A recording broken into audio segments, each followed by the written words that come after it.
మీ జాతకం ఎలా ఉంటుందో తెలుసుకోండి. వెంటనే జేకేఆర్ గురుగారి అపాయింట్మెంట్ తీసుకోండి. గురుగారు, ఇప్పుడు మనం ఇంట్లో నిత్యం దీపారాధన చేస్తూ ఉంటాము. మనము దైవాన్ని ఆరాధిస్తూ ఉంటాం కదా. అయితే మనకి ఇంట్లో ఒక పాజిటివ్ ఎనర్జీ ఉందని కదా, అంటే దివ్య శక్తి, మనకి ఏమైనా దైవ శక్తి కానీ ఇంట్లో ఉంది అని మనం గ్రహించాలి అంటే ఏమైనా సూచనలు ఉంటాయంటారా? నమో దేవ్యై మహాదేవ్యై శివాయై సతతం నమః. నమః ప్రకృత్యై భద్రాయై నియతాః ప్రణతాస్మతాం.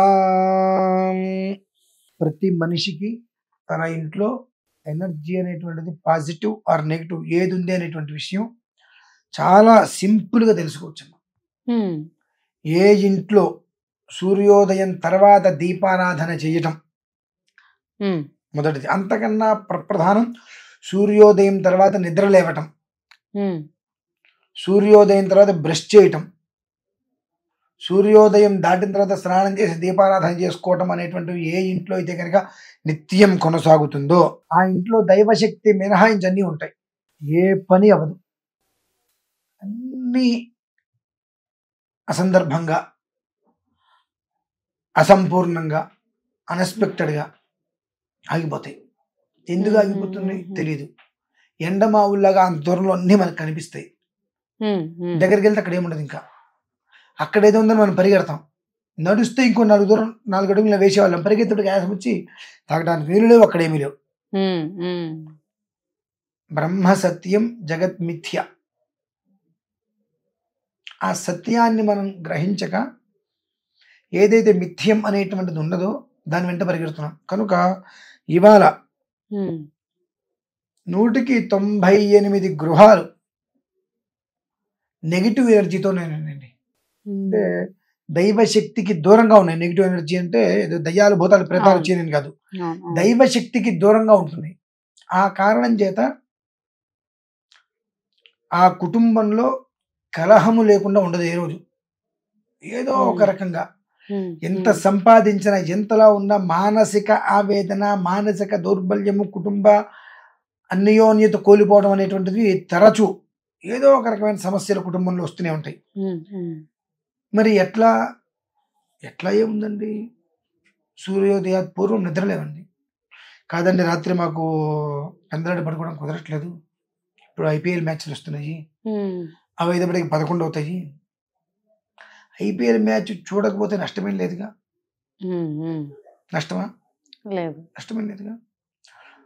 9:30 ఎన్ని పనులున్నా నువ్వు వదిలేసుకొని పడుకోగలిగితే తెల్లవారుజాము లేవగలుగుతావు. 6 లోపు నువ్వు అన్ని పనులు చేసుకోగలుగుతావు. అది కూడా ఎట్లా?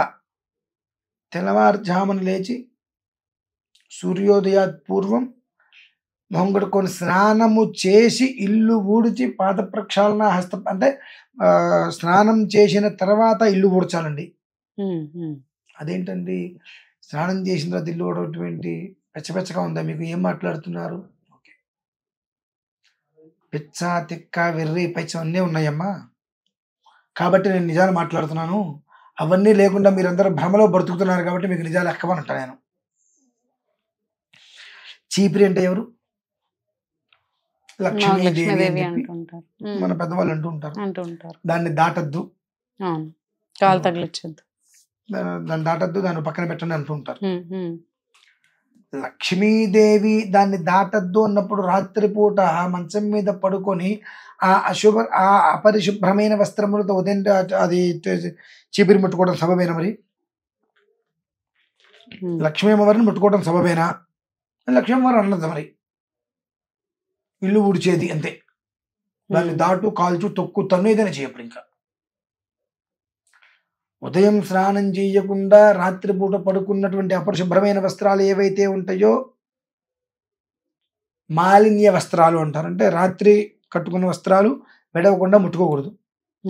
ఆ వస్త్రాలు ఏవైతే ఉన్నాయో ఆ వస్త్రాలతోటి అలానే నువ్వు ముట్టుకుంటున్నప్పుడు ఆమె లక్ష్మీదేవి ఎందుకు అవుతుంది కదా. కాబట్టి ఆమె లక్ష్మీదేవిగా భావించినప్పుడు స్నానం చేసి శుభ్రంగా ఇల్లు ఊడ్చుకొని ఆ తర్వాత పాద ప్రక్షాళన చేసుకొని వచ్చి అప్పుడు దీపారాధన 5:30, 6 సూర్యోదయానికన్నా ముందు దీపారాధన చేసుకోగలిగితే నిత్య కళ్యాణం పచ్చతోరణం ఆ ఇల్లు.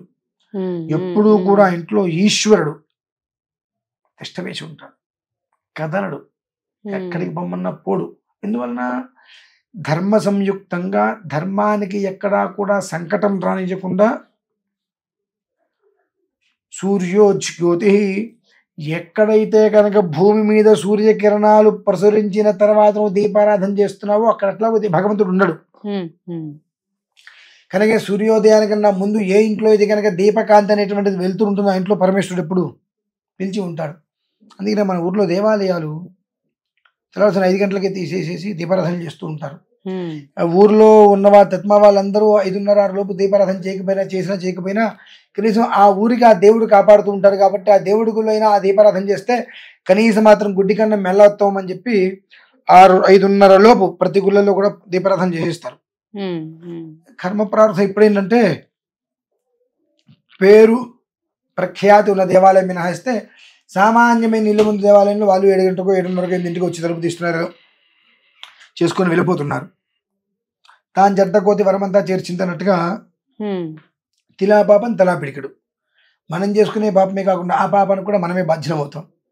కనుక మన ఇంట్లో దైవశక్తి ఉంది అనేటువంటి విషయం మనకు తెలియాలి అంటే సూర్యోదయానికన్నా ముందు ఇంట్లో దీపారాధన కనుక చేస్తే అనునిత్యము సుగంధ పరిమళమైన సువాసన వెదజల్లుతూ ఉంటుంది భగవంతుడి దగ్గర. మనకదే భగవంతుడు ఉన్నాడు, ఇంట్లో దైవశక్తి ఉంది, భగవంతుడు తిరుగుతున్నాడు అనుకోవడానికి కుంకుమ ఉంటుంది చూసారండి.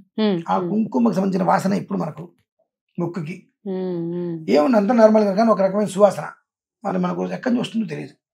ఆ సువాసన అనేటువంటిది మనకు రోజు మొత్తం మీద ఏదో ఒకసారి 2-3 సార్లు కానీ ఒకసారి 2-3 సార్లు కనీసం మంచి సువాసన వస్తుంది అనేటువంటి ఒక ఇది కలుగుతుంది.